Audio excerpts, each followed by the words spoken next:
How to install Steam.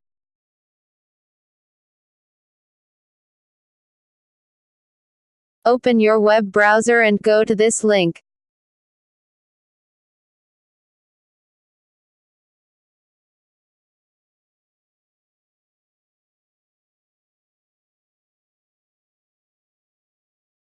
Click the green button at the top right of the web page. Click the big green button. Then open the downloaded file.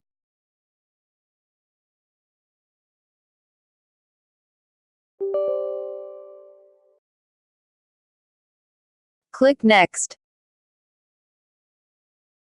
Select your language and click Next.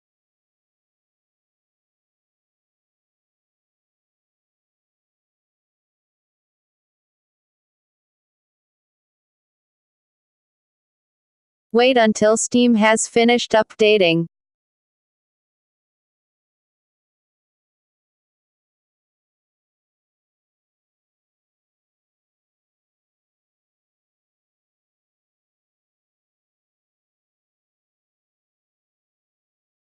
You can now log into Steam.